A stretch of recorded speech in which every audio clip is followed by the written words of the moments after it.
વડોદરાના કોયલી ખાતે IOCL Gujarat રિફાઇનરીની benzene storage ટેન્કમાં 11 નવેમ્બરના રોજ લાગેલી ભીષણ આગની ઘટનામાં જીપીસીબીએ ગુજરાત રિફાઇનરીને નોટિસ ફટકારી છે અને આગના કારણે પ્રદૂષણ વધુ ફેલાતા નોટિસ ફટકારીને 1 કરોડનું વળતર માંગ્યું છે। આ ઉપરાંત ગુજરાત રિફાઇનરીને 5 લાખની બેંક ગેરંટી પણ આપવી પડશે।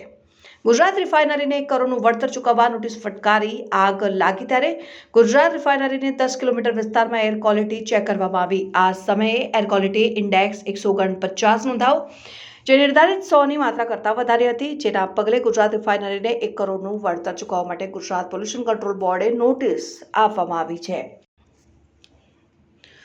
આગની ઘટનાની તપાસ માટે ઉચ્ચ સ્તરીય તપાસ સમિતિ રિફાઇનરીના સત્તાધીશોએ બનાવી છે। તેમ છતાં 10 દિવસ બાદ પણ રિફાઇનરી દ્વારા આગ લાગવા પાછળનું કારણ જાહેર કરવામાં આવ્યું નથી। ગુજરાત પોલ્યુશન કંટ્રોલ બોર્ડના પ્રાદેશિક અધિકારી જે.એમ. મૈડાએ જણાવ્યું હતું કે ગુજરાત રિફાઇનરીને 1 કરોડ રૂપિયાનું વળતર ચૂકવવા માટે નોટિસ આપી છે અને 5 લાખ રૂપિયાની બેંક ગેરંટી પણ માંગી છે। આ મામલે વધુ તપાસ ચાલી રહી છે। અત્રે ઉલ્લેખનીય છે કે ગુજરાત રિફાઇનરીના 68 નંબરના જ્વલનશીલ કેમિકલ બેન્ઝિન સ્ટોરેજ ટેન્કમાં ધડાકા સાથેની આગ બાદ રાત્રે 8:30 વાગ્યે બીજા પ્રચંડ ધડાકા સાથે ટેન્ક ફાટી હતી અને તેમાં કોન્ટ્રાક્ટર પરના 2 કર્મચારીના મોત થયા હતા અને આ ઉપરાંત આગ ઓલવવાની કામગીરી કરતા ફાયર બ્રિગેડના સબ ઓફિસર દાઝી ગયા હતા।